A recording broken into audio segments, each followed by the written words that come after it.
What's happening, everybody? It's Saturday, and that means X Spaces for about 90 minutes, starting in 10 minutes. How is everybody doing? Hope all is well. Can you hear me? My internet connection is funky again, and it's getting really annoying. Really annoying. So let me know if you guys can see this, clearly, and if you can hear me crispy and clear. Let me know if you guys can. I'm just gonna check from my end as well, just to be safe. Oh my God, the internet connection sucks. It's absent. Wow. I can see it's very blurry. It's very blurry, and oh my God, this is not the way to do a stream live, guys. This is just bad. And I have two connections, but both of them are giving me the same one. This is not the way to do it. Not the way to do it. So you know what? Give me a second. Let me see if I can do one thing. We have 10 minutes before we start. Okay, so guys, give me a second. Give me a second. Let me go and, get the internet here or something like that. Just give me 1 second. This is very annoying. 1 second.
All right, I'm back. Just give me a second. I am switching internets right now. I brought the whole router here, so let's see if it'll work or not. But this is lately, for the past week or two, the internet connection has sucked here, and I may have to change provider. So just give me a second, guys. Let me connect, and we'll start this in about a second or so. Waymo has hacked you. Yeah, that's hilarious. It's absolutely hilarious. Okay, I'm gonna switch my internet right now, so just hold on tight, guys. I really hope it works. Let's see. All right, 1 second.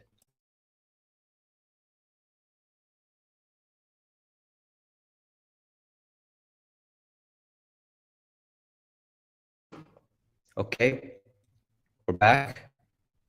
Let me know. Honestly, man, I want to get Starlink. I don't know if it's available in Kuwait or not. Let me know if you. I mean, no.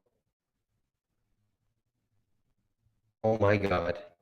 Even I bring the router here, it still sucks. This absolutely sucks, guys. I'm so sorry. I have to raise a complaint that the internet sucked here. Wow. Like, this is so discouraging, guys. It's not even funny. Okay, there we go. It's showing me a stronger bar. Okay, now it went away. Wow. This is so discouraging. It's not even funny. That's very upsetting, very disappointing. Oh, wow. Let me do one more thing, guys. 1 second. Just give me a second before we start. We got 5 minutes. Don't worry. We got 5 minutes.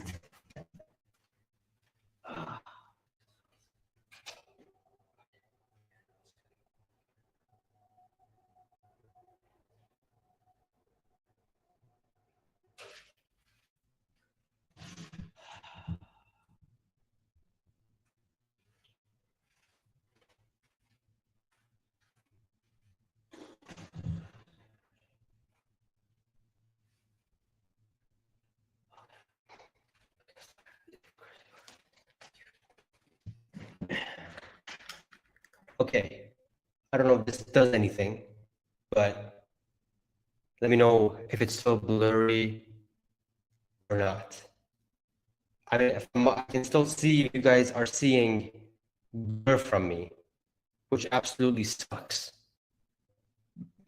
It's wow, no improvement. And the crazy part is that I used hotspot from my phone, and that's still giving me the same result. I should have changed my provider to very annoying, very, very annoying. Wow. Okay.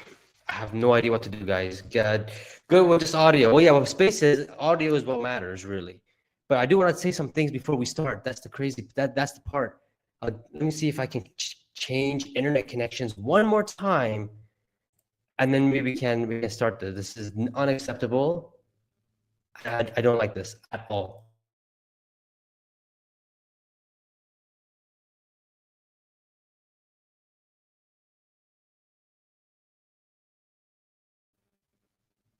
Okay, maybe now it's better. I'm using hotspot. Maybe this is better. No, it's not. It's actually worse. It's actually much worse. Jeez.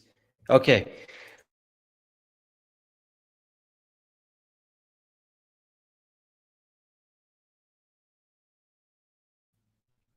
Gotta figure out a way to figure out this thing because this is just not the right way of doing live streams.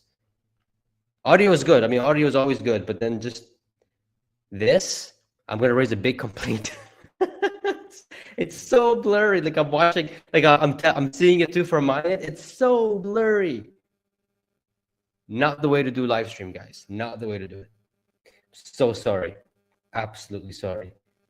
Okay, I'm seeing a stronger connection there. Maybe it'll get better here, but I'm not seeing it get better. That sucks.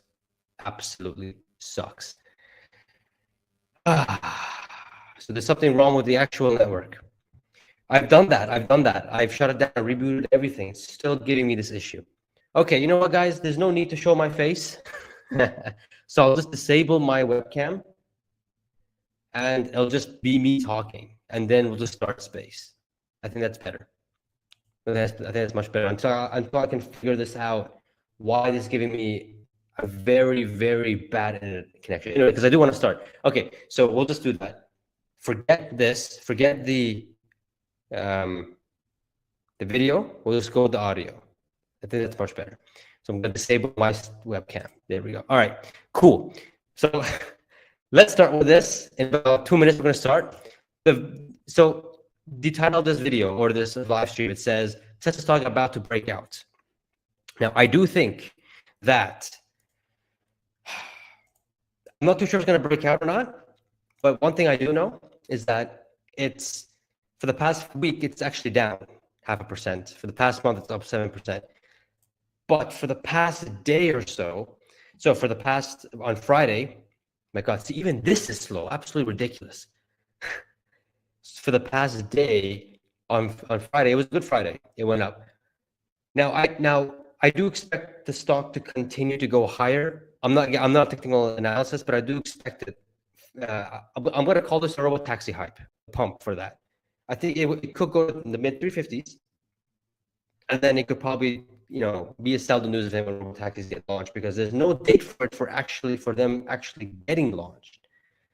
So I think that's most likely that's what's going to happen in my opinion. Will we hit 300 next week? I think unless there's no big bad news, I think we could potentially see 300 next week. I can potentially see it. Okay, I think we're about to start this thing. Let's go and where is it?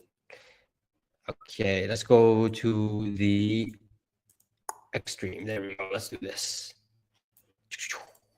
Very exciting stuff. Oh man, there is there you are. Let's go ahead and post this. Post this.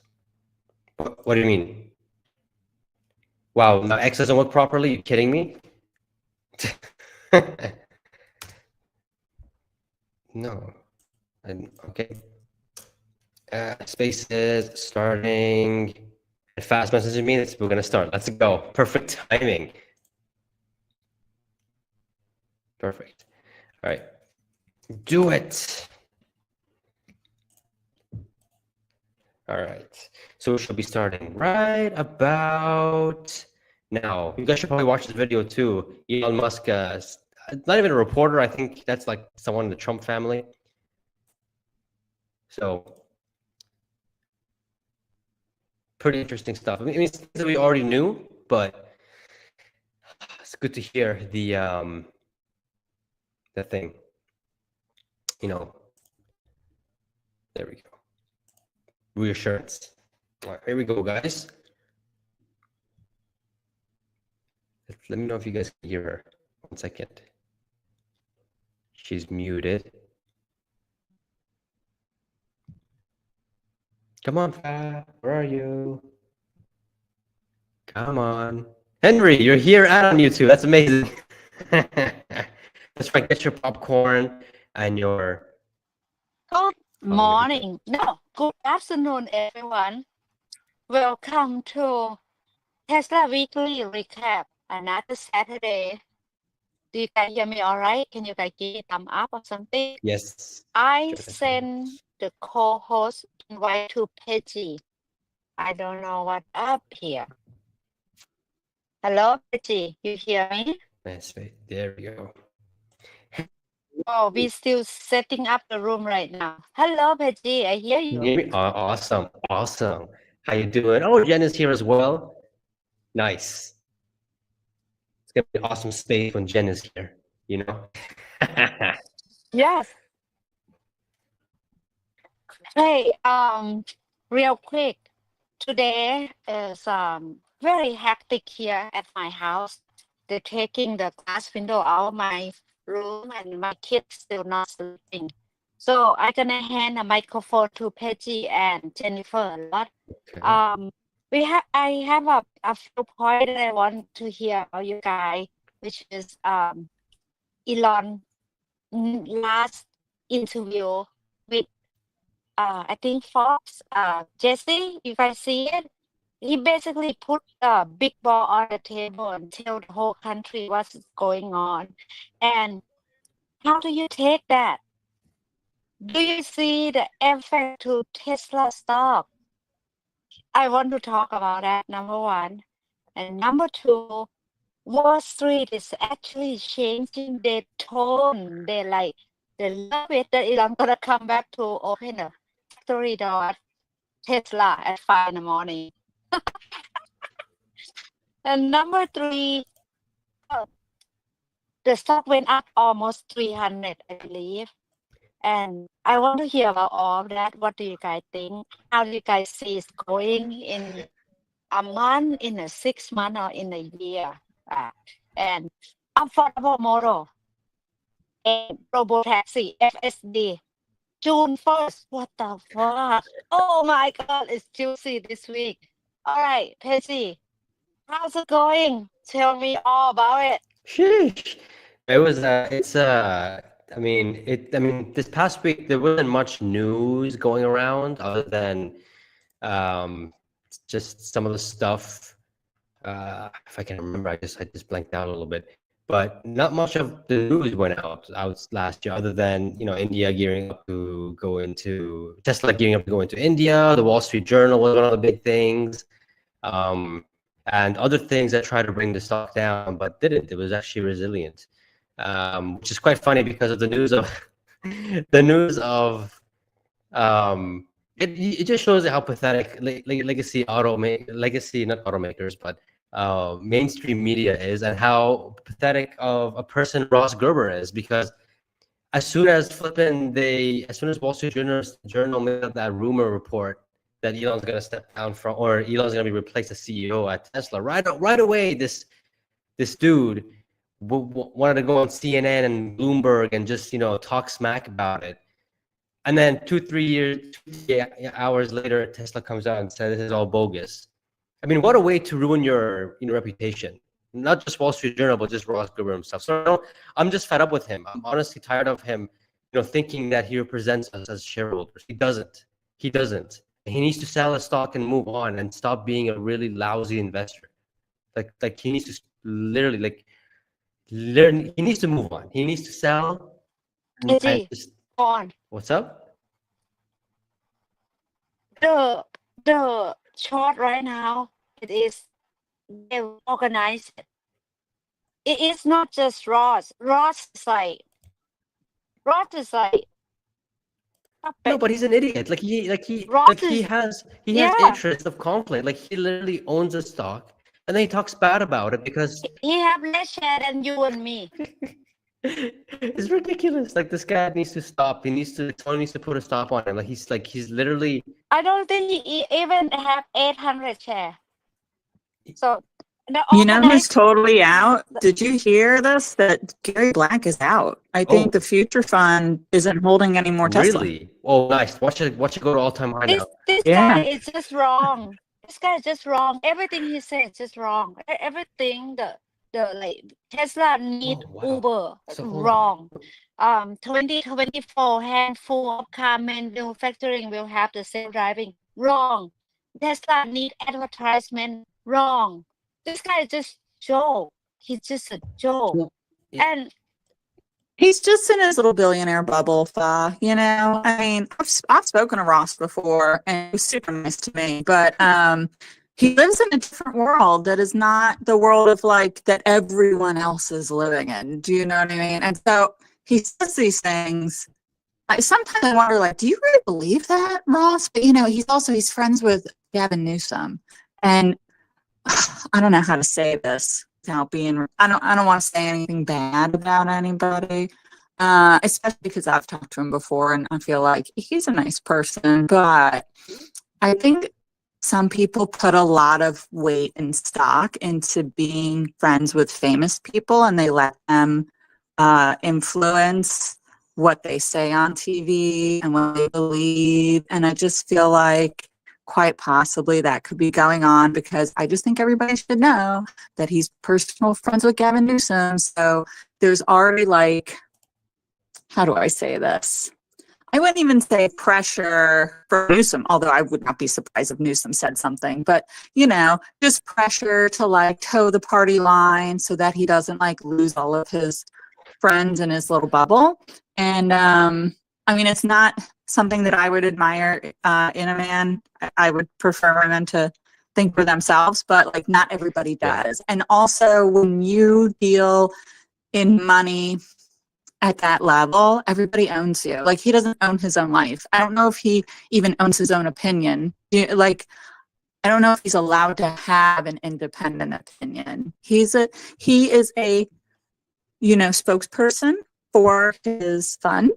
And so I think that's where he's coming from. And like, I think that when TV stations ask him to come speak, he's probably very flattered and feels special he's on TV, not thinking, well, does this align with my personal values? Like, I really wonder if like people ask themselves, does this align with my personal values? And I think they just do weird shit. But I agree. I don't know why anyone's listening to him anymore in the community. Like, you guys can all let him. You know, I agree. I mean, he's definitely not pro Tesla. It's So hard to mute this guy. what are you gonna do? he used to be until he tried to slide himself into the board of director, and all of us is like, hell no. Girl, it's been like hell 2 no. years though. He's It's been like He's 2 or And then 3 he years. feel bitter You can about mute it. him.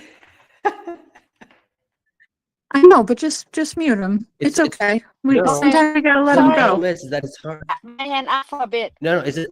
My hand up for a bit. We're gonna go back to Pejjy. No, it's Hey Pejjy, I'm no, it's sorry. okay. It's okay. I stopped No, you it's before. hard to mute this guy when when you check these news outlets like Bloomberg and all the other guys, and you see his dumbass face there, and it's just like, man, like get out and stop talking about Tesla. Like it's, you know what I mean? Anyways, let's move on from this guy. We already know how much of a clown he is. But no, in the past week, there hasn't been much really going on with Tesla. Everyone's eyeing the robotaxi thing. The big balls thing that you're talking about, I didn't pay attention much about it for this whole week. So I don't know, Jen, maybe you take this one. I love big balls. I do. I love him so much. I'm like, it's a little creepy because he's 19 and I'm 43, but I'm like, what's big balls up to? I'm so proud of those boys. I was like, look at them. Oh my God. And I don't know what the handle is of the man that said that he dropped out of Harvard to serve his country with DOGE, but I was like, he's an American hero. Fuck Harvard. Like, fuck Harvard so much these days, you know? And I think it was great that Elon brought the DOGE team out because they were all well spoken. And, you know, they're all like nice boys. Like, that's what I would think of them, you know, looking at them like they're all in suits. They all have like, they're clean. They have like clean haircuts and everything. And, you know, they all like were in Ivy League colleges or something. I think Big Balls was in high school before he joined DOGE. And they're really finding so much waste. And you know what it is? And I'm so glad that Elon did this because I think it kind of gave some clarity to people as to what DOGE is actually doing. Because I think like the DOGE haters, right? They want to say, oh, Elon's firing Americans. They're losing their jobs. And it's like, no, he's actually just looking at the line items. Big Balls talked about, there was a spending line item for like $20 million and then there's nothing attached to it. Like, well, what was that for? You know? And they talked about like that there's no incentive in the government to save the taxpayer money. And that's so true. Like, when you're not responsible for that money, it's not your money. You don't give an F. You're going to do whatever's easiest for your job. And there's a lot of passing the buck. And so they're just exposing all that. So I don't know. I felt great about it. And man, I mean, the way Elon looks at Big Balls, I'm going to find somebody who looks at me like the way Elon looks at Big Balls because it was pretty great. I mean, I was like, that boy's going to SpaceX, you can tell, or XAI. This is so good. It's true though. Yeah. So what do you think, Fa? my husband used to be Tesla bear, and now since Elon like help Trump win the election, he's like, I love Elon, and I'm like, okay, stock go down to 250, don't kill me. Did you buy them? I'm like, yeah, I do. So I love it. I love every minute of it. I love every minute of the interview. When the dude is like, look at these guys. when they ask like, hey, can you upload the picture of the receipt? And you can just upload a picture of your dog or picture of panda. The money will go through, and they're like, they're not doing it because they got caught so hard. And I love every minute of it, you know. I've been in America 14 years. I came here with the J1 visa. I start pay tax the first receipt of the money the first job I come to America. I've been paying tax, and just know that people in California, the illegal, get to use the healthcare for free. But if my husband lost a job, if I go to the doctor, then it will be 50,000. You know what I mean? Like, whatever we have right now is crazy, and I'm so grateful for those. And this is how I see it. Elon is an alien. He's not normal. This guy is not normal. It's a time in his day that is like, as a warp or something, he'd be able to do so much and play video game and give the community update in a video game, you know, and go clean up the government and knowing about to fix people with a stroke. If you have the stroke or your eye not work, the chip in your head can fix you up. So Girl, he's about to fix ALS. Can you believe that? he is not. Are you familiar with ALS? You remember Joe? You remember Joseph? My friend that passed away. Back in the day, 2019, he's like, Elon is a god. You know that, right? And I'm like, no, no. And now it is. I'm so grateful that Elon's not normal because you know what? We've got billions of normal people and they ain't doing shit. Thank God somebody's doing something. But for real, like ALS is super serious. So basically, your body just shuts down, but your mind is still intact. Like you become entrapped in your body like a prison, and eventually your body isn't able to like work your lungs anymore, and you just cease to function. Like that man's on borrowed time, and if Elon can fix that, like that's huge. And there's definitely a genetic component to it. I think that it's a gene, but then it has to be triggered or something. I'm not sure. I don't know a ton about ALS because my mom's cousin, Patty, she died of ALS. I love Patty Jean too. She and I used to chat on Facebook Messenger, and I only found out not long ago that she's actually my mom's half cousin because of some ancestry DNA stuff. But so like I'm a little grateful about that because then I'm less likely to get ALS, because I was a little freaked out because I was like, nobody else in the family has ALS. And she wasn't even that old. And the man that has ALS, he's not even that old. Like he has to be in his 40s, maybe 50s, right? Maybe somewhere around there. And Patty Jean was in her 60s, late 50s, early 60s, I think. And she died like in a year from getting diagnosed. Like you don't know how long it's going to take. I don't know. Is that what took out Stephen Hawking's? I can't remember. Now I'm gonna have to go Google. But like that's major. We're making medical breakthroughs. Like thank God for Elon Musk. So I think Joe was right, honey. I think he was. So DOGE. So what I see is Elon is setting up a team that the whole country can rely on. You know, show the whole country how they work together, what they have. They're working Monday to Sunday, 10 a.m. to 2 in the morning, sometimes even longer. And when Elon set this team up, it's just like he set SpaceX up. It's just like he set the Boring company up. It's just like he set a Neuralink up. And then he can have his time to go do whatever. I think Tesla, the Robo taxi that's coming in June, is huge. It's huge that he set up the People now, team oh my over there God. and he come back to Okay, I'll add these guys Texas in a bit. 1 for second. the launch of the Robo taxi. And the signal that they've been giving to us is strong. That everybody, not everybody, I gotta change my word. The whole top lieutenant in Tesla are work at sending the same message that June confirm is coming. Dude,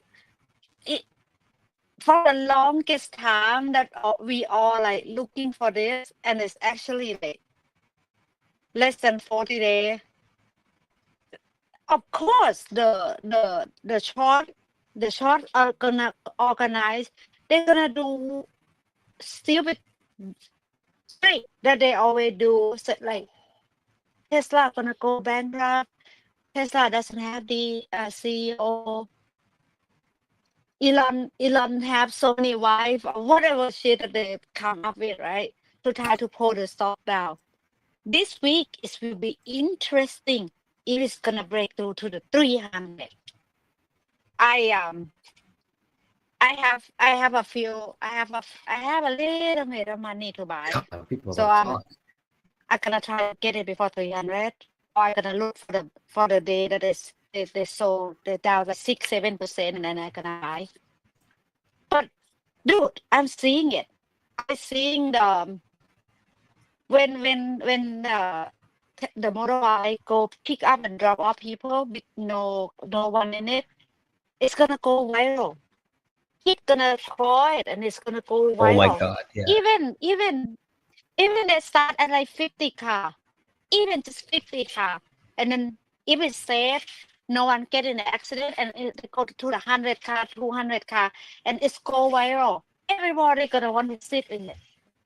And the news that Toyota and Waymo say we agree to talk. That shit so stupid. Like if someone take that and say, "Oh, this is a Tesla competition," and I just gonna laugh my ass off. Pejjy, what do you think? Well, no, I mean, imagine like you're going to see robo taxis. I mean, Yes, the impact's going to be big. Free advertisement is going to be insane. I mean, something that Tesla has nailed year after year, all the time. Free advertisement from all the cool products that they do. Now, the robotaxi stuff, when it starts in June, I don't think there's going to be an event for it. I think they're going to start for internal employees, but in the city of Austin, because if you guys listen to Q1 earnings, Elon said that by either end July or end June, anyone can go to Austin and get an autonomous ride. So I don't expect for the first week or so in June, we're going to see people going down there and actually getting a ride. But that being said, there's going to be a lot of videos, and especially a lot of fans that will take videos of, look, there's a Tesla here with no human in it, and it's driving and stuff like that. And that's going to create a lot of buzz. But it's not going to create as much buzz as when the Cybercab is out. Once Cybercab is out, oh my God, that's going to be the moment where everyone realizes that, no, this thing is real. This thing is actually happening. And that's when we're going to see a lot of things change. Like June, things will change. But when the Cybercab comes out and you see that actually happening and the whole network happening, that's when everything is going to change. That's when it's going to be just fundamentally changing Tesla. Like that's what that's going to do. It's going to be wild. But June is the first step, and either end June or end July. It's going to be very interesting to see how they're going to launch and stuff like that. I'm very excited to see. So in the beginning, again, I don't think we're going to see much. But later on, when they actually have the Cybercab, oh my God, it's gonna be wild. It's gonna be wild. So that's what I think. And the stock, if we talk about the stock, I think the stock, it's going to go up. Not financial advice, but my opinion here, knowing Tesla, is that I think there's gonna be a hype towards it. I think the stock could probably go to mid 350s, maybe even go to 400s. Who knows? But there's no reason for it not to go up from now until the Robotaxi event. And then once Robotaxi event happens, or when we start, I think there will be sell the news event. Man, now it could go down 5, 10%, 15%, whatever the percentage is going to be. Tesla is notorious in having the stock being sold off when they have big major events or big major products and services launched. Model 3, Model Y, Model S, Model X, Cybertruck, whatever you can name it. So I expect that, but then what Wall Street wants to know is, okay, now you've launched this thing. What is the base fare? What is the cost? How much money are you going to make? And what is the guidance? And based on that, the stock could go back up again, because now that has to be priced in too. So that's what I think.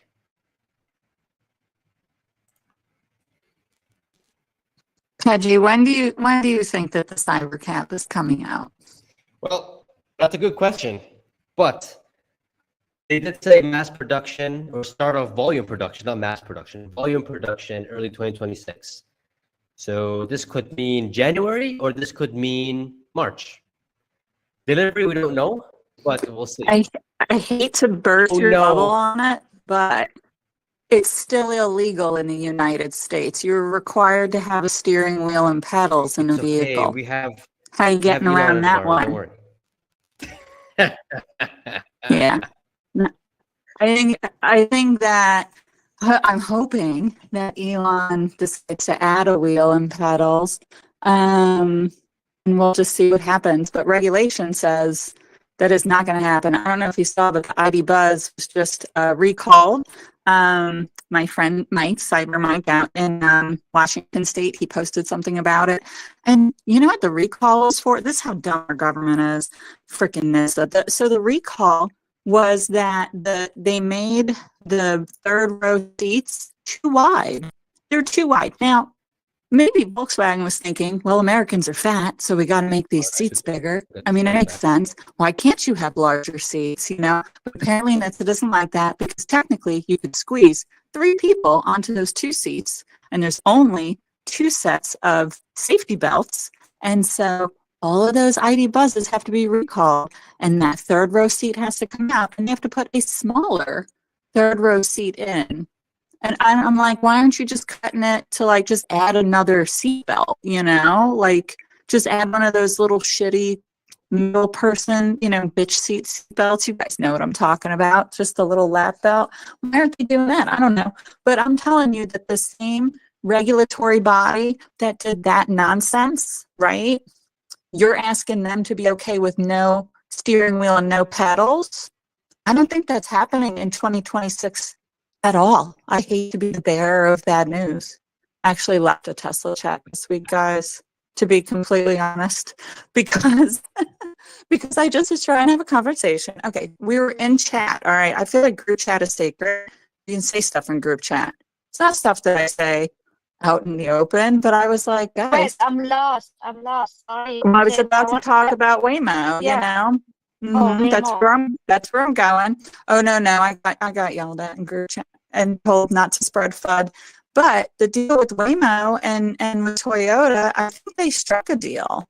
And I was like, so I looked it up because I was like, well, aren't Waymo super expensive? The last time I looked, because I looked a couple of years ago, and I was like, oh, that's a fucking joke. I mean, just the LiDAR was $75,000. Like, no one's adding that kind of equipment to their vehicle. You know, it'll never survive. But what I did find looking into Waymo was that now they do in-house manufacturing and that their LiDAR is now $7,500. Oh shit, what? Oh, okay, well, that's interesting. So I don't know. I still think they'll be ugly as sin. You know, I mean, just if you look at a Toyota, first of all, I think that Teslas are prettier than Toyotas, right? And you can do more stuff in a Tesla too. But okay, let's say you can make your Toyota drive with a Waymo, right? They're ugly. Guys, they're ugly. So they might be cost effective, but Americans are vain. We love our cars. And I don't think that it's going to fly, but nobody wanted to talk about it in group chat because it was fear, uncertainty, and doubt to say, oh, the LiDAR for Waymo is lower in price now. And I think that that's like something that is starting to happen more. And it happens in the Tesla community when the share price is down, where we start attacking each other and shutting down conversations. And I don't think that's healthy. So I just wanted to say that. But that's my take on all of that, is that like, I really don't think Waymo is going to be that successful.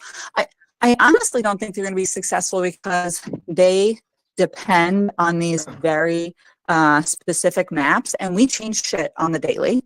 Like everywhere is under construction. If you combined the two systems, I think that we would actually have fully capable self-driving. But I think that LiDAR is ugly. So, and then, you know, I wonder, I don't know. I don't know the science behind it. Okay. But I kind of got to wonder if LiDAR can see through stuff. Cause like they use LiDAR to go over like tree canopies and search for lost civilizations and stuff. Right. And it can see through the tree canopies. And if it can do that, right, if it has waves moving through the trees, then wouldn't they go through our bodies? Is that not good for us? Like, I don't know if we should be putting LiDAR on all these damn cars. Like, did anybody do a study about that? Like, how is this affecting the human? Because we have like all these microwaves and Bluetooth bullshit and 5G. Do we really need another wave just floating around? Just because we can't see it doesn't mean it's not there. It just means we have a limited sight capability because we can only see a certain amount of the stupid light spectrum. So I'm just saying, I don't know how great LiDAR is. Can I speak to that for We one need second? more cameras. Yes, please. Okay, just as hey guys, it's Trevor Laird here, and you know, in my past life there, I was electronic magnetic sensor for the Canadian Forces, and so LiDAR, interestingly, you know, all these signals that we can't see that you're talking about, they're not necessarily good for you or bad for you. It's all about the energy output. But one main thing that I want to say about Waymo, to produce this for $7,500, it's not going to last. Like, these are fast moving parts. So no matter what, at the end of the day, you're not going to be able to do this long term. It's just not going to happen. Camera vision AI, that's the only way. Interesting. I agree. I love camera vision AI. I think one fallacy that we have that I've heard many times is like, well, you drive with like your meat computer and your two cameras, your eyes. And I was driving the other day and I was like, you know what? Not 100% true. Because yes, I am driving with my meat computer, but my meat computer has like all these like instincts and shit. Like you can kind of tell when something's not going right. Like you're like assessing the situation constantly. And like I drive with my little ears. Like how else do I know there's an ambulance coming? And so I wonder if there's a way to expand upon like just the cameras, so that we can be more successful, because we still have a few edge cases. And I think like the litmus test for fully self-driving is, are you comfortable with putting your baby in the baby seat in the back of that car and sending it off in the car? And if you're not, then it's ready. Yeah, Can I jump in here, absolutely. guys? It's a cost perspective too. And you got to think the cost of these sensors, even at $7,500, the ability to put on other vehicles is going to cost so much more with integration. So I don't think the Toyota deal is really going to make that big of a deal. It's not a sustainable model. The mapping required for LiDAR it's incredibly intensive for cost. Like you said, they'd have to have basically the equivalent of a Google vehicle going around every city every day to remap to keep this accurate. So it's always going to be a small scale thing. And then these things are going to start breaking down. There's a lot of moving parts with LiDAR and a lot of energy going through that. So it's eventually going to break down. So if they're building them that cheap, they're not going to last more than a couple of years. I see it differently. Let me put a different point of view out there. I love this. So I think it's smart for us Teslables to think that Waymo is eventually going to go to a camera-only system. I think if we think that they're going to be burdened by their current approach, is probably not a real smart way to think of it. And I don't mean that towards anybody. I just think, like, how do we think of the future competitive landscape? Same thing applies to mapping. I think if they're going to be able to progress to camera only, we have to assume that they're going to lose the dependency on mapping as well. The one thing, though, and I've put a lot of thought into this, the one thing, though, that they can't do is make cars. They're always going to need, unless they start making cars, right? They're always going to have some dependency on another automobile maker. And so let's say it's Toyota, for example. Now, Toyota's not going to come out with their own cybercab, because if they did, the problem they would have is they would be dependent upon another company, in this case being Waymo, to make sure that everything worked perfectly. In other words, if they're going to go all in and make some lines that make their own cybercab with millions of vehicles, they would have to damn sure they'd have to make sure that this stuff worked perfectly, right? So that's an advantage Tesla has, because they make both the vehicles and the AI. There's not a dependency on a third party or another company. So I think in that is where I gotta disagree though, because right now Toyota doesn't make anything, it just assemble stuff. It's just gonna be another part supplier. They don't make shit. None of the OEMs do. How does that disagree? Okay. Because like when you're looking at this, you also gotta look, they have the capability to actually scale. Tesla does, where these other companies do not.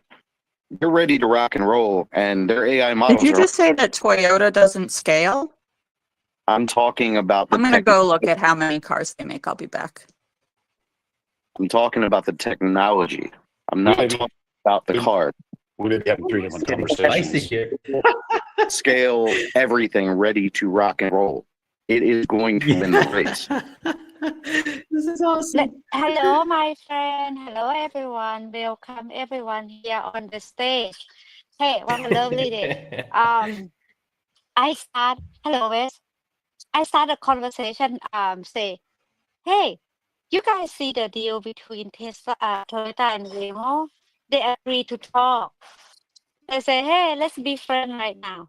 And I welcome everybody's opinion, and I love to hear. What I see is they are spooky. They're just making a noise right now before Robo taxi. And I think all of us can agree. Right? Yeah, I think that all of us here can agree that Elon been talking about the car that drive itself, and the robot, the service, the all our car that I buy, all our car that we buy can go drive itself.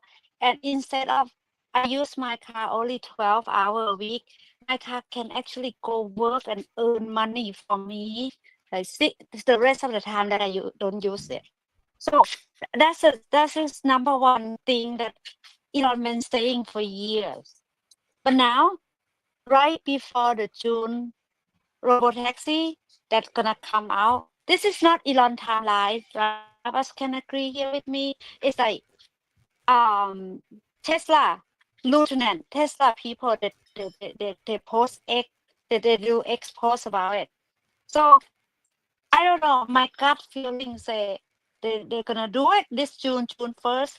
They're not gonna do it so much. They're gonna do a little bit at a time here. And the conversation that we always hear between Waymo, which is have 700 car in the whole country. Tell me if I'm wrong. I'm all ear. Tesla can pump out the Model Y, let's say with the steering wheel, 1,000 Model Y in one chip, 8 hours. So Yeah, considering here in Au- if it's a two factory, right? Hi, my friend. I just want to get my thought out. I'm sorry, I'm quite slow. If it's a two factory, right? Just Fremont and Giga Texas, that 2,000 car per hour. The whole, I think the whole thing that we are waiting right now, we're waiting for the government to clear up the red tape and say, hey, let's do two states, California, Texas and California. And we're gonna start slow. We're just gonna do the city, the Bay Area. That's a Bay Area, and Austin. We're just gonna start slow. And if it's work, right, my friend? If it's work, we're gonna have the whole country. Boom, 1,000 or 2,000 in Arizona. Boom, let's do 200 in Boston because it's snow. So the snow will make the capability up to serve it hard. It's gonna be a tiptoe, Elon word. Going back to the point that I bring up, the handshake or the Waymo handshake with Toyota. They might do something about it. They might do, but right now let's just say, hey, we agree. This company, they have so much middle management. It's gonna take them time to make actually a product come out. And I'm happy for Waymo. I'm like Google, I'm happy for you. You've been trying. You have Jaguar car. It's a lot of money. Back in the day, it used to be 350 grand per one Waymo. It's stupid. And now I think they're successful. They bring it down to 150 grand. But Elon gonna make sub 40. You see the difference? So LiDAR, not LiDAR, geo map, not geo map. Neural net is the way. It is the answer. Period. The dude in China, I don't know. He's working for the government in China, doing road, doing the red tape. Say they're gonna allow the full self driving in China, and take that and let that sink in for a bit. China allow full self driving before America. That's slap on our face, that's slapping on our face. So Wait, did China approve full self-driving? his video come out that say they're about to approve full self-driving the whole country. I might be wrong. I saw it in the internet. Don't take it and run with it 100%. However, I believe this is a threat. This is a threat for the AI race, the technology race. We want to be the lead in the AI world. And if China, Trump says China, it's so funny. If China allow full self-driving before us, that's not okay. That's why the guy in Trump, the guy, Elon follow him, I follow his name. The guy that run Sean Duffy. transportation. Yeah, Sorry. transportation, right? That guy. Yes, yes, Sean Duffy. He's come out and say, hey, he framed it as this is a race with a technology race with AI. And that is, my friend, a coded lie for me, Tesla shareholder. Because Elon been saying it, and now people in Tesla have been saying it. June is gonna come out. Even Toyota and Waymo come out and say, hey, we agree to talk about it, we might come it out. It's still not gonna shake Tesla stock. Okay. Oh, Okay. thank you. I want to hear about this. All of you, I'm gonna hand a mic Yes, to let me Pejjy, just say one and I'm thing. gonna hand a mic to Brandon and Yes, Wes. let Pejjy, me. go. I just want to say this before. I mean, this is amazing. We have a lot of speakers today, which is flipping awesome. So thank you guys for coming. Love the passion. But I do want to add to your point, Fa, is that LiDAR, doesn't matter if they bring the price down to 60,000, 70,000, whatever the price is going to be that they're going to bring it down to, will never, ever, ever, ever, ever, never, ever, never, ever compete with Tesla's neural net vision. Never. They can, because it's pre-mapped. You can't, it's not scalable. I totally agree with that 100%. You know? That LiDAR move is not a move. Exactly. Like, it's great for certain applications, but from a tech standpoint, it's like radar. It's got its place. And in I think- self-driving, that is not it. 100%. You guys got to look at this differently. If you run Google, they know this, right? This isn't a secret that those of us in this room have, right? This is Google, and they have all the money in the world, and they know their limitations, whether it be mapping or whether it be costs like LiDAR, et cetera. And they're working right now to eliminate those restrictions and those dependencies. No way that they're going to continue to have these problems, that we're going to have the same conversation in 12 and 24 months. We will not be laughing in 24 months at Google and saying how they're still doing LiDAR. There's just no chance. Oh, Wes, I agree with you on that. They will probably fix it. The point that I think myself and others are trying to make here isn't if they're going to fix it, it's when. They're going to fix it, it's going to work. It's just not as scalable, and it's not as good quality tech as what Tesla can already offer and scale. I haven't It's heard anybody make bureaucracy. the argument that they're going to break away from LiDAR. That's the opposite of what I've been hearing. It's the bureaucracy of it. We have to kind of always question whether these companies can make moves faster. Like when we're talking about Toyota, how fast do these companies really move when they make changes? Tesla makes more changes in one day to a car than Toyota will make in a whole year. Mm-hmm. We talk about Google being a fast moving vehicle, but it's totally different type of infrastructure. And if you think about a company running the way that DOGE is running for the country, this is the big thing. We have first to market, but we have first to scale to market. And Tesla with AI vision, that's going to be there first, in my opinion. Go ahead, Brandon, and then Henry.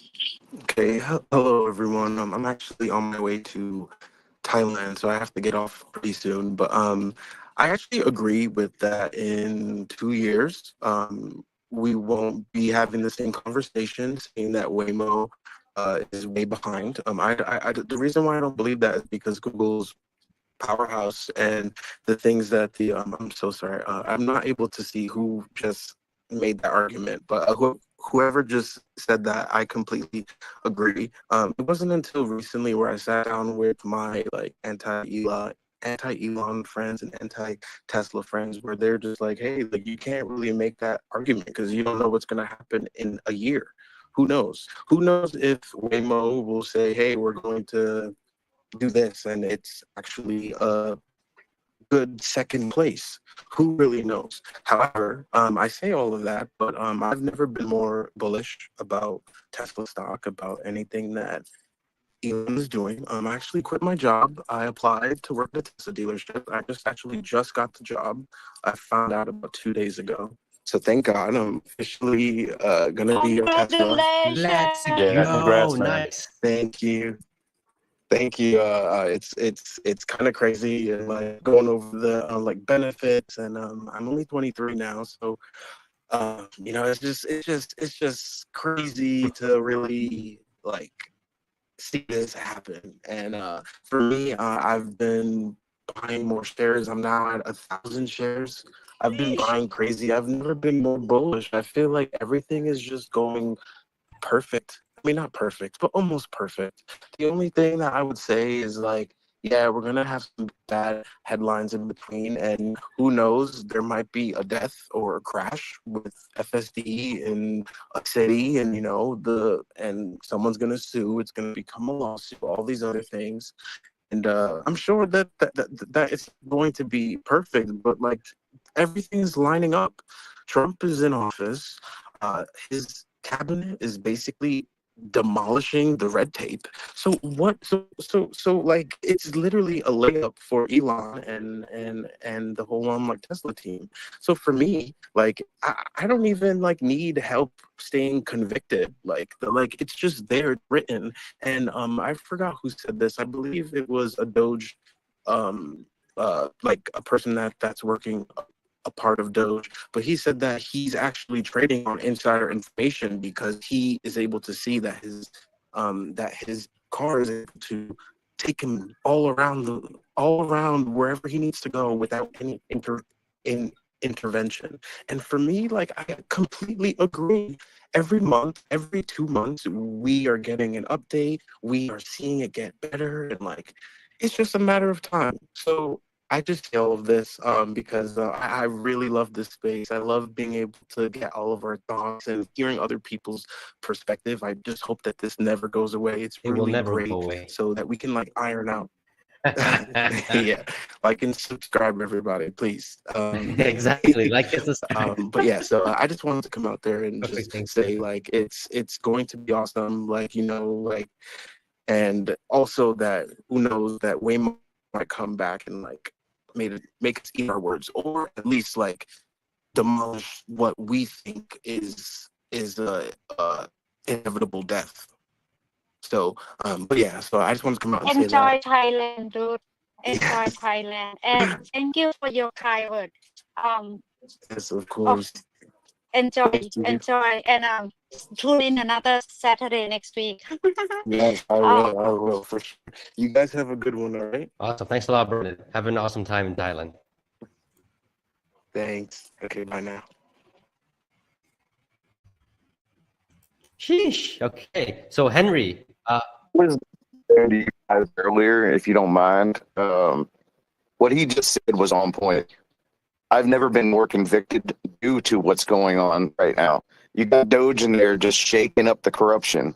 The corruption is fighting back, and they're going to be constantly coming out with execution pieces to Tesla. I mean, it's inevitable. It's going to happen. It's stupid noise. You can't actually hold that as law. It's going nowhere. Everybody sees it. It's just corruption fighting to the end because they want their party money. Sorry about that. I just wanted to chime in there. no, you're good. You're good.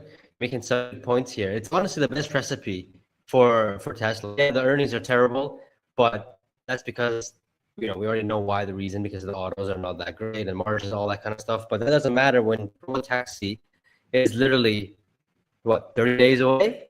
So, and that scale is, I don't know, almost talking about crazy numbers, about 1 million a year from now, which I don't think that's possible. I think maybe 100,000, more realistic. But I mean, you never know. Depends how good this thing. You say you don't think it's possible. Don't bet against Elon, brother. don't Okay, bet you're right. against You're right. Elon. Number I one just don't want to rule. be. I just don't want to be. Disappointed that said 1 million, but it's only like 50,000. So that's why I'm saying 100,000, just for my own expectation, keeping it conservative. But hey, if it's 1 million, man, oh my God, that's gonna make a very big dent in the stock price. That's for sure. That's all I know. 100,000 is not. 100,000 by when, Pejjy? Sorry, I'm sorry, I didn't. I just want to make sure I understood your point. You said 100,000 by a when? year from now. Exactly. Yeah, a Thanks. year from now. I think that's realistic. I mean, I can see that happening. Because I think it doesn't make sense June 1st for them to make a product ready to drive when they do the unsupervised FSD. It's only for 10 to 20 models. And then you have people lining up to use it. I don't think that's realistic. I think by end of June or July, like Elon said in the Q1 earnings call, they may triple or quadruple the amount of robo taxis that they're going to use, and everybody can come and use it in Austin, and that could be and that'll be a copy and paste in other cities that allow it in the jurisdiction that are allowed to do it. And the crazy part is that I think what Tesla's their plan is, and I know, Henry, you're next. Don't worry. Is that from now to the end of the year, Tesla will try their best to get as many cities as they can. Not even to the end of the year, as fast as they can. Maybe until March or whatever. And then the cybercab. Now I know Jen was talking about there's about rules and such about the cybercab and stuff like that. No steering wheels and pedals. I don't know. I don't think that's much of an issue. I think that'll get resolved itself, because I mean, if it was if it was such an issue, big of an issue, well then Elon wouldn't have gone forward with it. I don't think I think that he steps ahead, in my opinion. So I think maybe it'll be a little delayed. That's okay. But man, no cyber cabs. They're talking about volume production next year, and they haven't changed their mind. My God, we are not ready to see what's going to happen next year. So I don't know. That's all I'm saying. 40 chess, bro. He's definitely steps ahead. Exactly. All right, Henry, what you got for us, my man? Hey, happy Saturday, everyone. Can you guys hear me? Loud and clear. Great. Yes, I can. Yes. Yeah, no, it's super exciting to hear young gentlemen like Brendan have those opportunities, those ambitions, and have such conviction. I mean, I remember when I was 23, I was figuring out which party to go to. He's got, I don't know if he said 1,000 shares, but damn, at that age, Incredible. He's spot on. In this investing world, trading world, I don't know about you guys, but when I look back, I mean, there's this thing called, I forget the guy's name, Chris Camillo, about social arb. I think it resonates with me because when I look back, all the really disruptive technology, people were skeptical or hesitant to transition, had a lot of questions, even like had their sarcastic remarks. I mean, I remember when BlackBerry was called Crackberry. I mean, in business, it was like the go-to communications tool, and I came back way before then. My first phone, I think, was an Ericsson, and those Motorola brick phones. But I wanted to, just share my excitement. What Wes mentioned, Trevor, Smoke, they all had really good points and things to like put together. And these spaces are awesome because even though you kind of not agree with anyone specifically 100%, put together it's that value add at like, as time goes by, I see it. Or as time goes by, I'm like, oh, we're all wrong. But it gives that sense of community and, not for nothing, what Wes said, IT is important. The technology, the IT vertical stack that Tesla has. But it's not only that. I think, that excites me. But when we're talking about Toyota, Google's Waymo, people, I think, not us, but outside of Tesla fans and even a lot of analysts, they underappreciate the vertical integration that Tesla possesses. Imagine if like Apple didn't have to rely on Foxconn to assemble their iPhones and they just did it all in-house. And plus that, they had facilities here in the US, in Shanghai, and in Berlin. How would they react to, I don't think the stock price would drop that much. Yes, it was macroeconomics that drove everything down from their recent highs. But I think Tesla has that magic where they don't have to rely on a third party, and everyone knows you're only as strong as your weakest link. And if your weakest link is outside your company, and you're relying on a different company like that, that's how much disadvantage I think other competitors have. Where in Tesla is almost all in-house. Yeah. Thanks, Fox, for the opportunity. Lovely, Henry. I agree with all of it. 100%. Hello, Wes. Hey there. Yeah, I want to just add to what Henry said. One of the things I really enjoy about these spaces and all of you is I get to learn. And I do like to take a position and argue that position.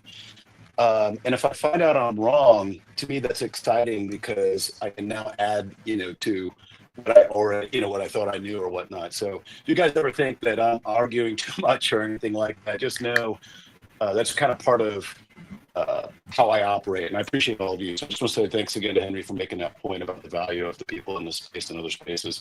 But two things real quick. I want to throw out, I don't really have any things, but I'm only going to hit two because I think they're the most interesting. Just piggybacking off of what Pejjy just said about 100,000 cars next year. One of the things I'm struggling with is how many cars are needed, period. We know that Waymo currently has around 700 cars, 300 of which are operating in San Francisco. So I've heard people project, we're going to have millions of cars. I've heard other people, kind of take the opposite side of that. And let's say if San Francisco is being serviced appropriately by 300 vehicles, if that's true, then what are we going to do with the 100,000, cyber cabs, let alone 1 million, let's say in the United States, right? What is the saturation of a market look like in terms of volume of vehicles? And, and so, what does that look like in general? So I'll pause there. And the second point is one of the things I'm really fascinated by that's going to unfold in about 30 to 60 days is when we start the first 10 to 20 vehicles in Austin and we start growing that number, because I'm not concerned, at first I thought it was a really small number, but I'm really more interested in how fast we scale. And even if we scale fast, but then all of a sudden we do, that's fine. But what I'm curious about is how Tesla is going to feather, maybe there's a better word, the supply and demand. So let's say they have 20 cars initially, and then they go to 100.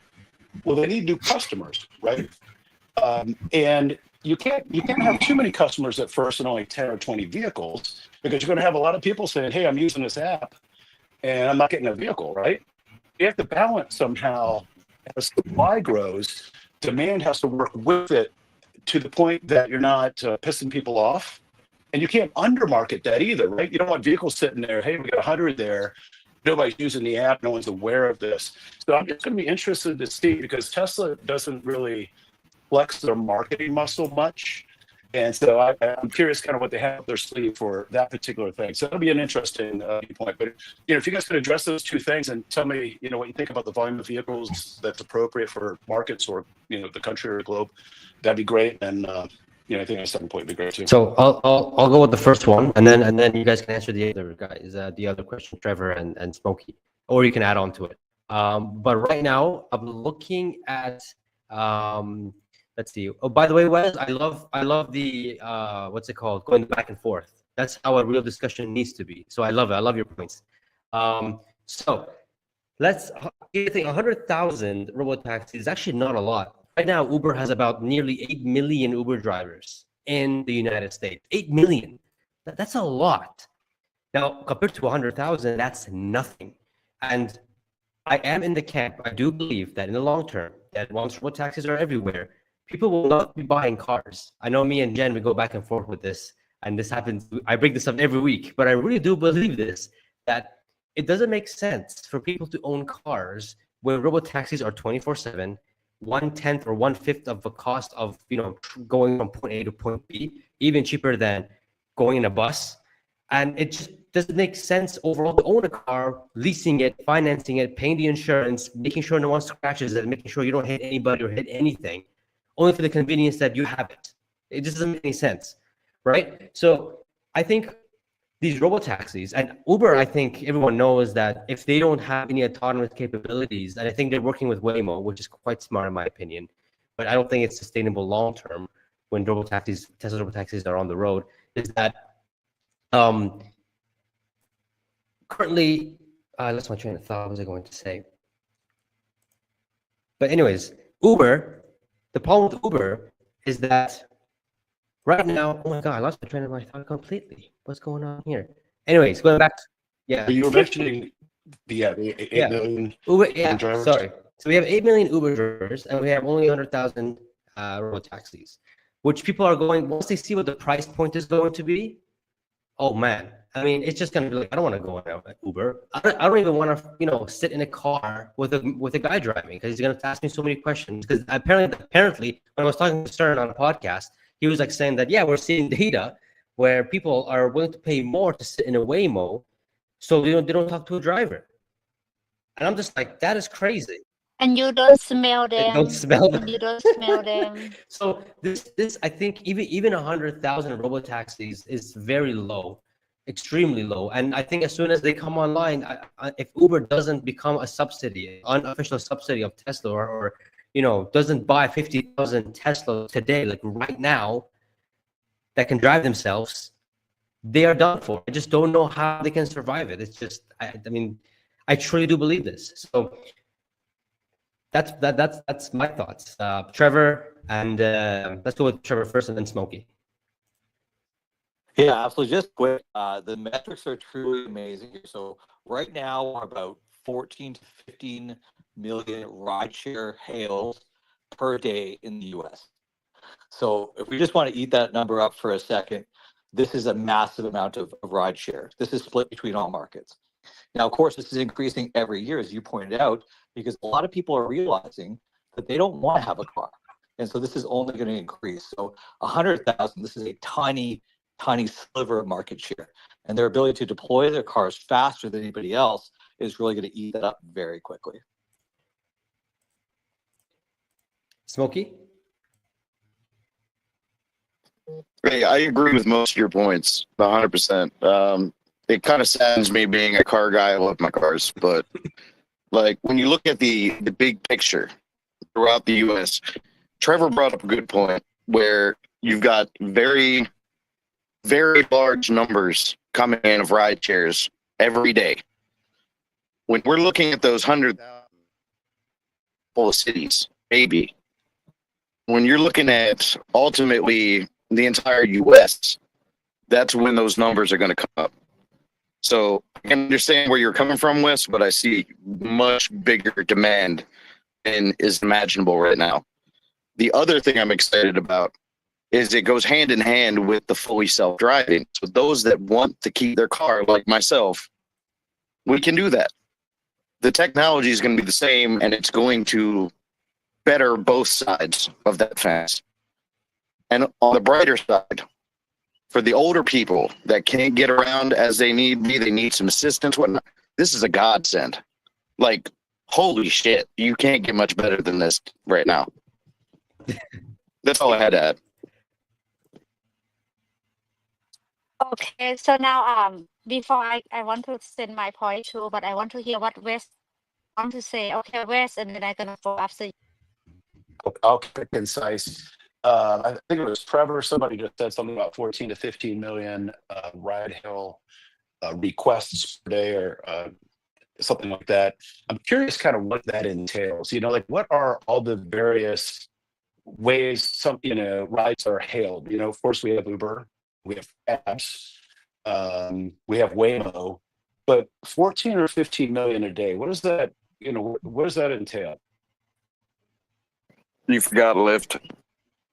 Lyft, thank you. What else is there? Is there other things? In different countries, they have something similar to Uber and Lyft, but different name. In Thailand, we have Grab, and then Grab Delivery and Grab Food. It's the whole earth. They have a similar system and different name. And I think Trevor, the number that he give it to you, maybe that's from the whole earth. That's what I think. I Yeah, thought the it was 14 US. to 15 but million was that was just the context of US. Just US. So Trevor, can you add to Lyft, Uber, cabs, and Yeah. Waymo, So what else actually, there is? that metric did not even include taxi cabs. It's only considering ride-hailing services.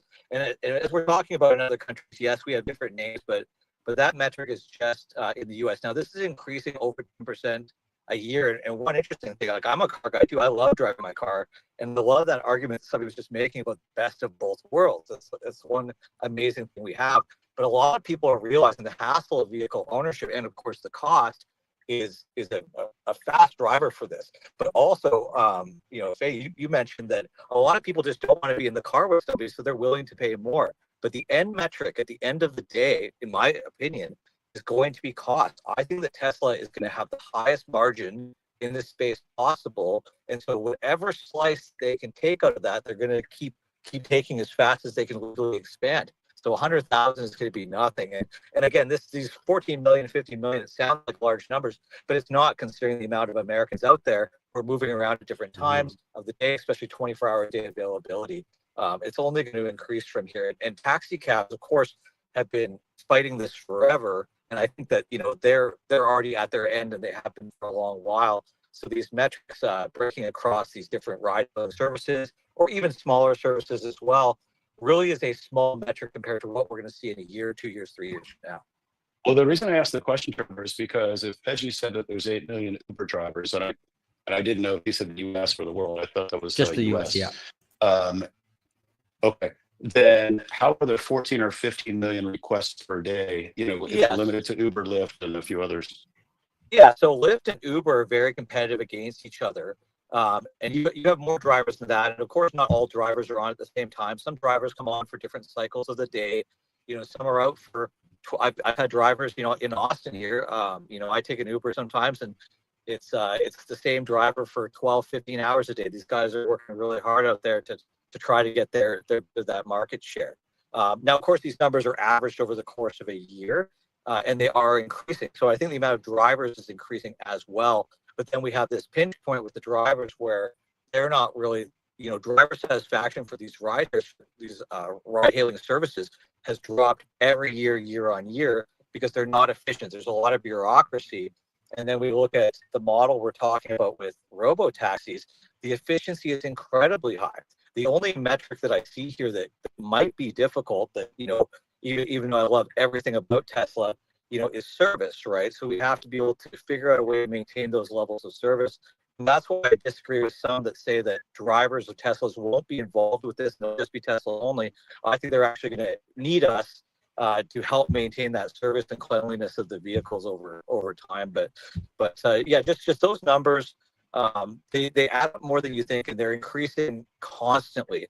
But the amount of drivers is also increasing, even though driver satisfaction is going down. And I believe in the end, that paints the picture of what's going to happen in that space. I'm done with this. So sorry for the interruption. Trevor, I'm just curious what the source is on that. And then Fought, go ahead, start breaking in.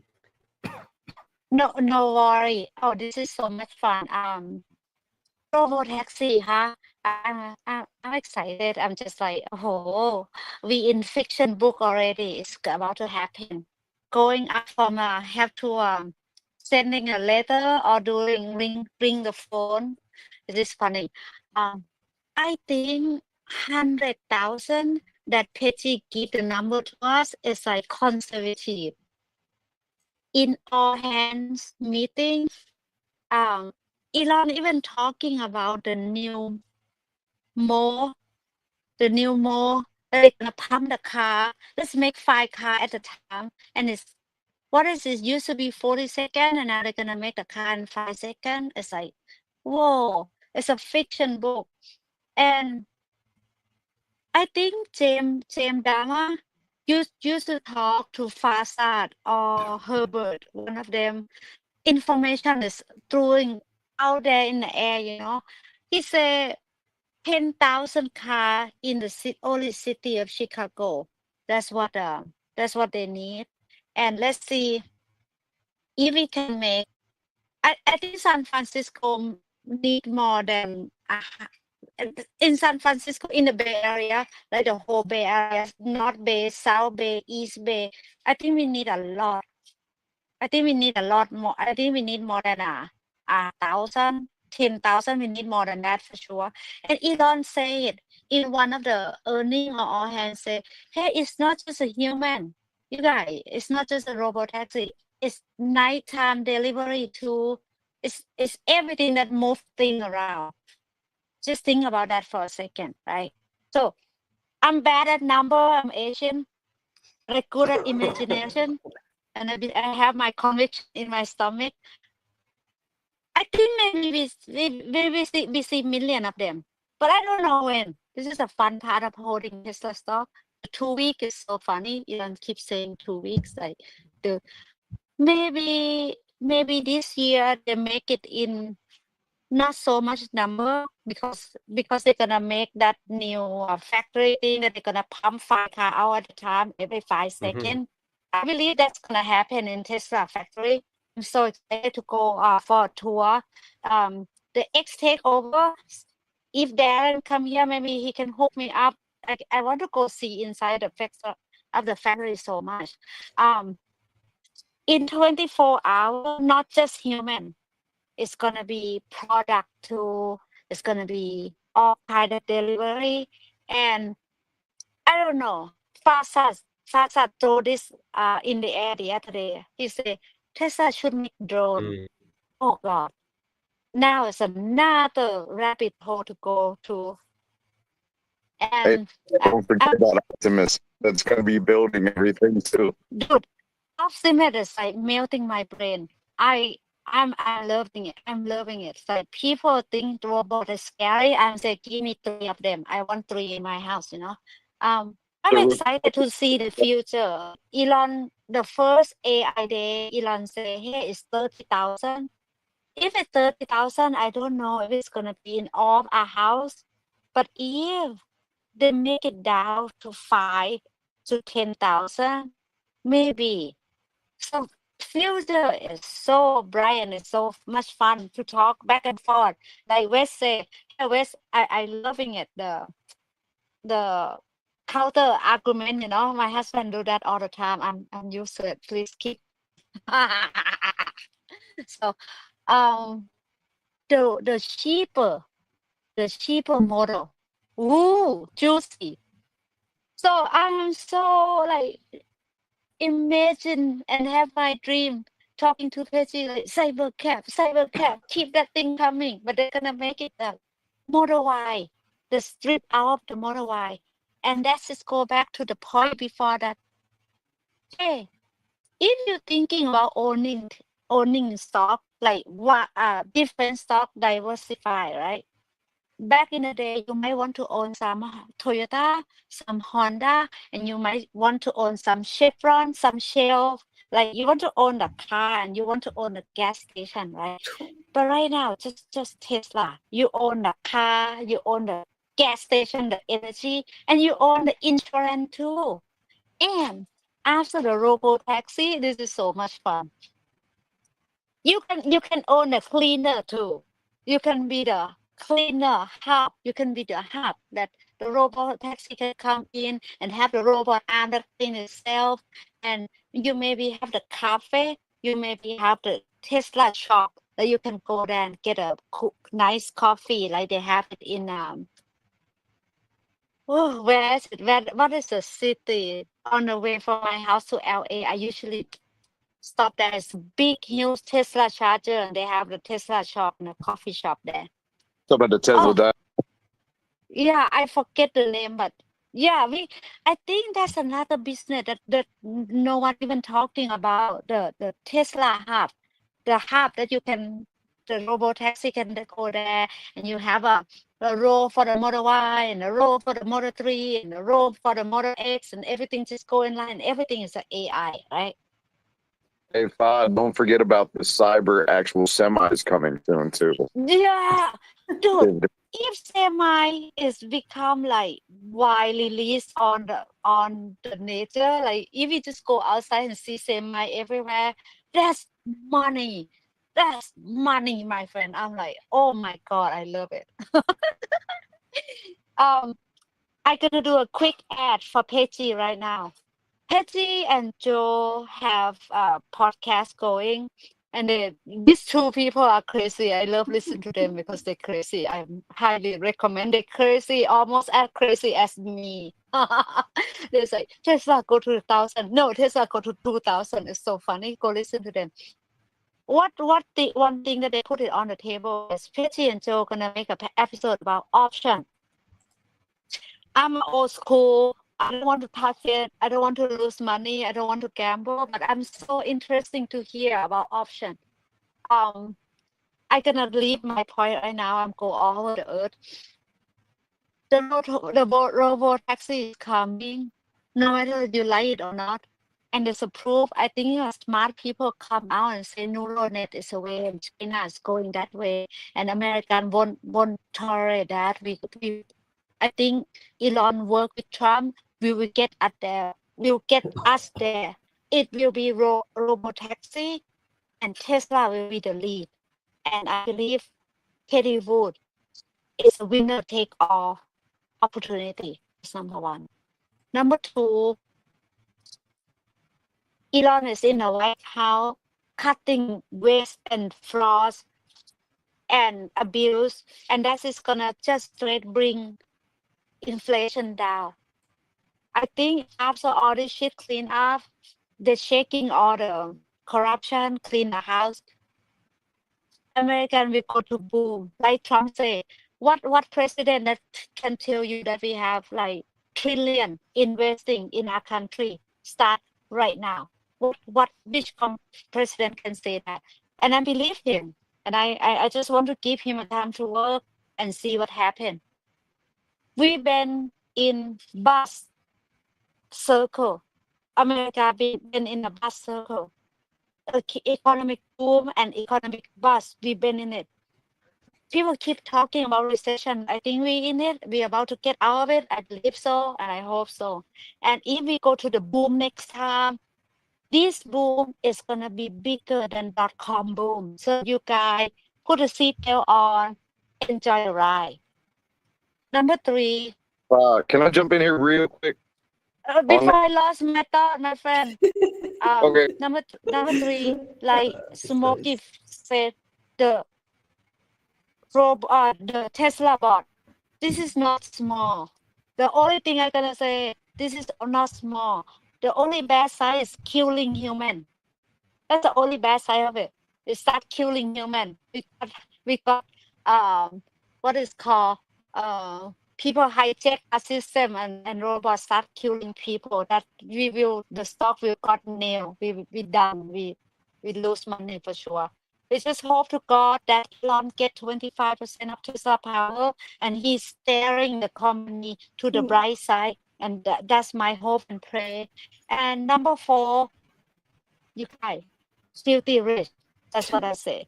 Filthy rich. Holding Tesla, filthy rich. Okay, Smokey, Bear, thank you. Hey, I don't mean to take too much of y'all's time, but I've got a dying battery on my phone, so I got to go soon. But on your point, 100% agree. I'm actually in two positions right now. I'm in heavy on Tesla and heavy on Palantir. I think Palantir is going to boom next as well.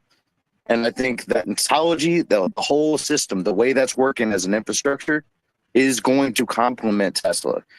I think it's only going to make Optimus boom harder, and it's going to give that safety and security net that you just spoke about, preventing bad actors from getting in there and hacking our stuff. But it was a pleasure to talk with you guys, and you guys have a great day, and hopefully I can come back and join you guys again. Absolutely, man. Thanks a lot, Smokey. Anytime. Bye, Bear.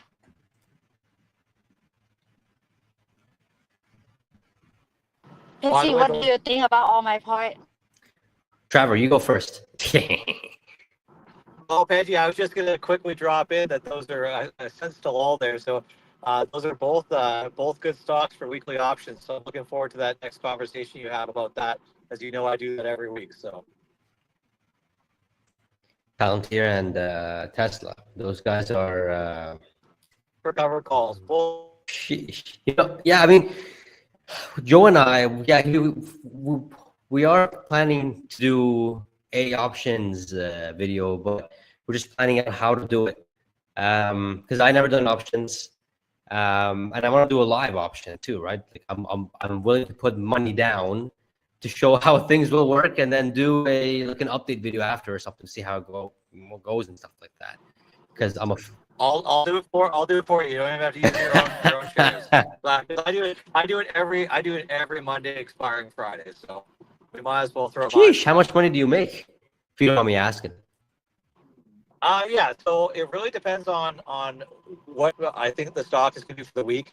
Generally, put up my strikes about, on average, they're about, you're my little Canadian there. I live here in Austin, but generally about $10 out on strike to $20 out on strike. But I'm being a little bit more cautious right now. But my minimum that I'm looking to achieve off of, I don't know. looking at, or if I think the stock's about to have a large push during the week, then I'm probably going to go, like, say for this next week coming up, my strike's probably going to be 315. So that's probably going to be lower on the $2,500 level for the week with 7 contracts. Now I have 1,000 shares, so I could do up to 10 contracts. But instead, what I like to do is a couple of cash secured puts as well, to buy them cheaper if it does dip down throughout the week. Wow, that's see, that's the thing. That's too stressful for me, because I like to just buy and hold.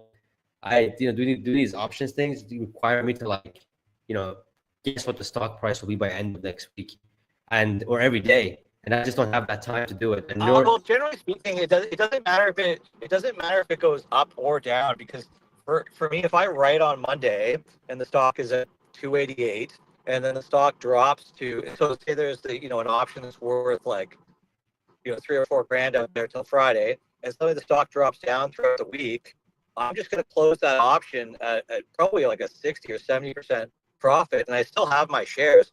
Yeah, the value of my shares is down, but that's not realized. So, and if it goes up, I can always roll that contract up too. So there's literal options. So you're not stuck if you're selling, because I'm holding my shares long term no matter what. I would assume there's great risk at having your shares called with the amount of growth that we're expecting in Tesla coming up. When you think the risk percentage, or just the risk itself, is increasing significantly in the coming weeks? Yes, so 100%. So there are weeks where I will not I won't write those calls at all, or write those cover call contracts if I think that's going to happen, or if I do think we're about to have some really exceptional growth throughout that week, then I'm just going to go on a really high strike price. And if I hit that and my shares get called away, then that means things are going really, really good no matter what that week, right? But again, that doesn't generally happen, because I can roll that contract up, or I could buy that contract out and still have an appreciation in the share price. Because again, I'm never going to sell my Tesla shares for a very long time. If I do, it's going to be a very small amount of them to buy my first Optimus there. Sheesh. No, Nice. that's interesting. Yeah, I do want to learn more about this option thing. So let's see what will happen. But in the meantime, I'm buying every other day or so. I don't know. I used to be every day, but the stock's gone up, so I spend every once or twice a week now. But oh man, I don't know. It feels like, I don't know what's the time right now. Oh, we got some time. It feels like, yes, something big is going on with Tesla, of course, unsupervised FSD, but it feels like the stock is about to do something. It's gonna do something big as well. I don't know what it is. It's like this little atmosphere that I'm feeling, and the thing with Tesla is that it's hard to sustain any high stock price at the moment because of the earnings. Because the story is there, the news is there, the financial backing is not there, not yet. So, but that's the opportunity there, right? That's the opportunity. You want to get in before there's a financial backing, right? So I don't know. It feels like until Q3 of 2026, we have this window to buy more shares. Like, I don't know. It feels like back in 2022, 2023.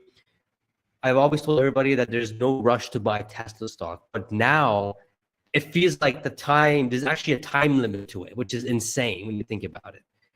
I don't know. It's crazy. It's this vibe that I'm getting from it. It's a very interesting vibe. again, it's all feelings, right? It's nothing based on the facts or anything like that. It's just all feelings, but it's just in the air, You're just calling it in the air. All-time highs in the air. That's what I'm trying to say. So Well, let's put it up there. yeah, Trevor. Yeah. All right. Or fact. Okay. All right. It's late night in Pejjy time. We try to keep it at 90 minutes. I have a baby too. We're gonna go another 5 minutes. Let's have Henry, and then let's have West, and then I'm gonna do the close. All right, Henry, please. Yeah, Pejjy. Yeah, I do look at your posts to see what your interests are and everything, and one of them is your DCA strategy, and it's very consistent, and I respect that, which I do myself, not in the exact same way, but I do DCA, and that's for my long term. But from someone who's been in the markets for some time, to evolve is to go out of your comfort zone at times. And options is not right for everyone. It's very calculated to a degree. It's not a science though, when I say calculated. It's more like an art. And I think if I'm right, and I know you as much as I do, and I can be wrong at this point because I don't know you completely like a friend, right? But as much as I know you, the way you accumulate the shares is like an institution. You're accumulating it as opposed to flipping it. So you're basically like buying homes. And that's something I noticed that you talk about your interest in real estate. So imagine that you buy 1, 2, 3, and your goal is to buy a dozen homes. And then you don't rent them. You just keep hold of them because let's say you could afford to. That's the basically DCAing in real estate, let's say. Whereas, and when Trevor mentions about selling covered calls, spreads, verticals, selling cash secured puts, that's more of kind of like if you own 12 homes and you got this one home that, hey, I never go to. I don't even know, like it's in a hot market and the prices are going crazy. You may want to rent it out for a week, rent it out for a month. And if in that month, if it sells because that's what the contract says. Something like that, I think if I was your friend or your brother, I'm not going to say you're going to make money in the long term. No one can say that. But I would really say it's awesome if you've tried it. I mean, you have a set number of shares. If you approach it in the way that you're not going to be burdened by any mistake, it's a learning experience. And that would be so cool. If I saw you accumulate the way you do, plus do one contract a week or one contract a month, or maybe as you get to learn it, anything under 45, like at 45 days and under, decays very fast, faster than anything that's has an expiration more than 45 days. That's going to serve in your interest if you sell the option. And it's basically you're the landlord, think about it, and you're renting it out for one day, for a week, for a month, or for several months. And that's, I think, going to give you maybe confidence to build additional cash flow to buy more Tesla stock. Man, the way you explained it, Interesting. the way you explained it, Henry just nailed it. Nailed sheesh. it. I mean, the way you explained it, man, that's like you're convincing me to start this thing. That's actually pretty cool. Tesla moves Everyone's a leaving lot. money on the table. Everyone's leaving money on the table. Henry, that was beautiful the way you just nailed that out, because you're keeping the property no matter what, but if you're keeping it vacant, then of course it's not working for you. Now, yes, you have your capital appreciation, but it's worth money when it's sitting vacant. And it really is the perfect way of describing it, because I don't ever plan to sell those shares. But yes, and I keep it really tight so I could have a better prediction on the week. But really, if you don't need the income from your shares from those covered calls, it's an additional DCA for you because you get access to those funds that you make off those premiums off that rent immediately to buy additional shares right there, right that day. So what you're effectively doing, if you're putting it all back into Tesla, is just lowering your cost basis every single week or month or whatever term you do, no matter what. And it's just, it is an art 100%, and you should always start very slow, but it's always worth looking into because otherwise we're leaving basically money on the table. But I want to counter that though. I think there's risk here that hasn't been discussed. That's what I want to get to. You know, if your shares are called away because the stock grows significantly, then while that's nice, you sold your shares essentially at a pretty high price. You then have to pay capital gains tax if you're in the United States, right? And if you want to re-enter, you now have a new cost basis. Am I missing something with what I just said? Is that accurate? Or no, you nailed it 100%. Now, of course, like, to be the most complicated person in the room besides Pejjy, I'm a Canadian who also lives in the U.S. I have an E2 treaty investor visa here. And actually, Pejjy, hilariously, I did live in Kuwait for a year or two. But, yes. So, of course, if you are going to get called away, this is a risk to your capital gain factor if you're a long-time holder and you're trying to reduce your tax burden.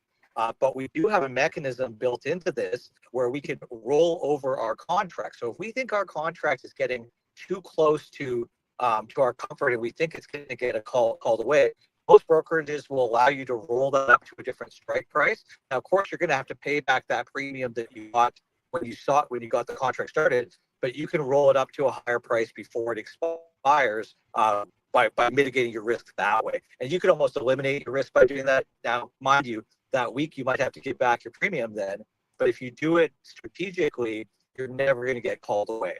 And that's why that's why I try not to get too greedy with what strike price I choose.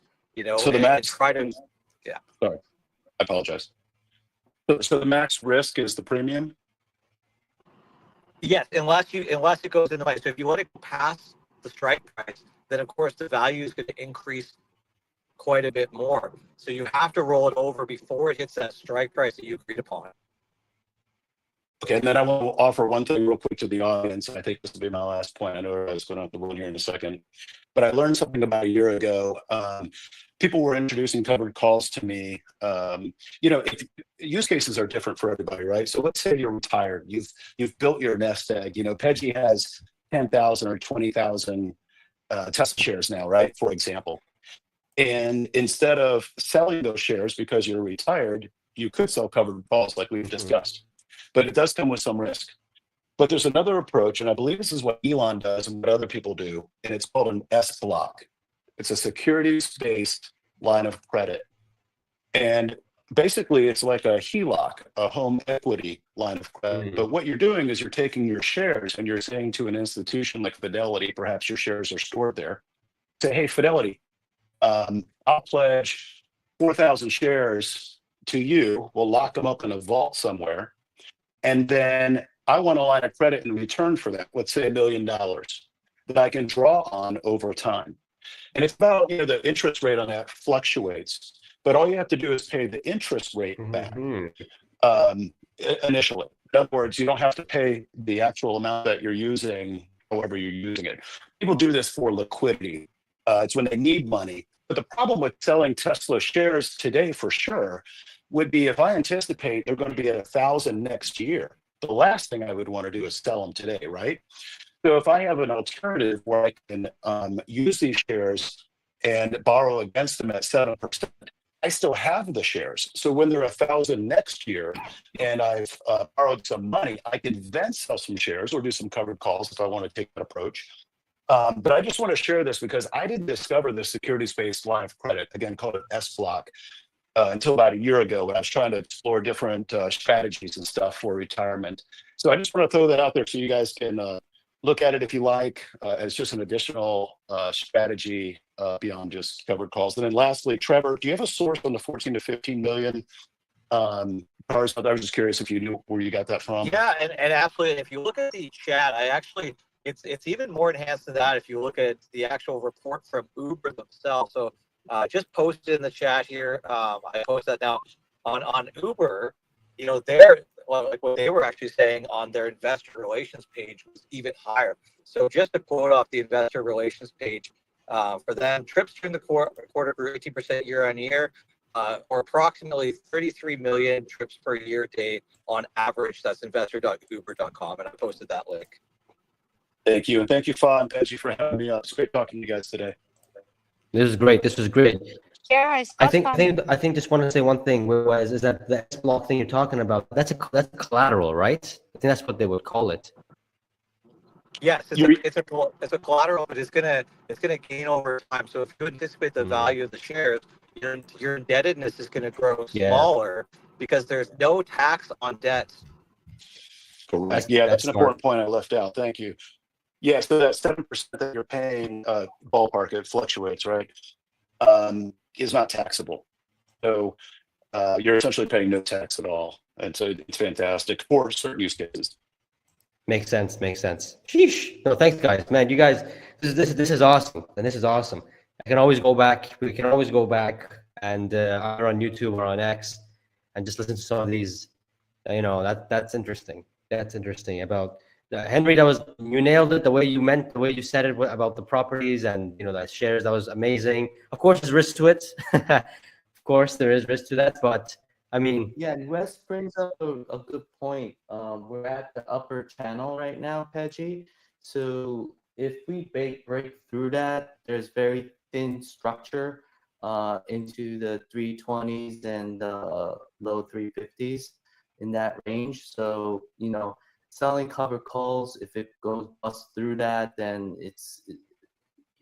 there's a tax liability and getting your shares called away.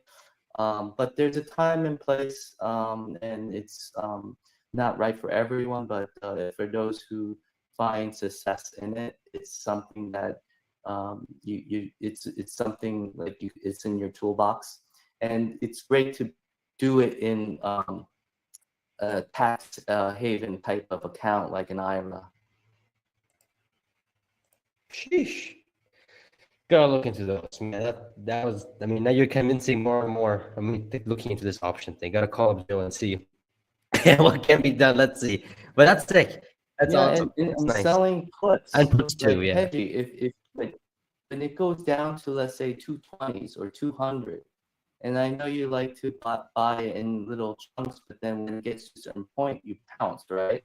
So if you can identify, and I'm sure you do, if you identify, let's say, 215 as your first pounce level, if you sell one contract at 215 and it never hits it, but you get the premium, that's great. If it hits 215, you get the premium and you buy the stock, I think you'd be happy in both cases. But again, it's not for everyone. It's also, there's risks involved. If you buy the stock at 215 and it drops to 115, but you would have owned the stock anyway, knowing you, Pejjy. If it fell under 200, you wouldn't sell it. You would probably accumulate more. So it's right for the right person, and I think it's something you should consider. Hey, and I'm sorry, guys, I didn't say the downside risk on the X block that I threw out there, and none of it was financial advice, of course. But if the shares were to decline in value while you're drawing against them, against that collateral, then you have it's kind of like a compounded leverage type of thing. You do have some pretty big risk there. But if you believe, like I think most of us do, that we have explosive stock here, then you kind of can gauge or determine your own risk levels. Sounds good. Nice. This is amazing. Thank you, everybody. Pejjy, it's a lot for us to go double click other option or the borrow against the share.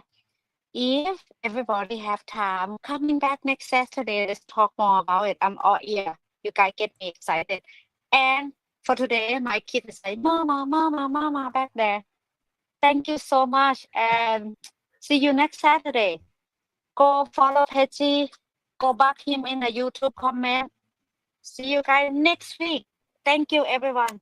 Bye. Love you all. I hope to see you guys next Thanks, week. guys. Great stuff. Good stuff. Thank you, guys.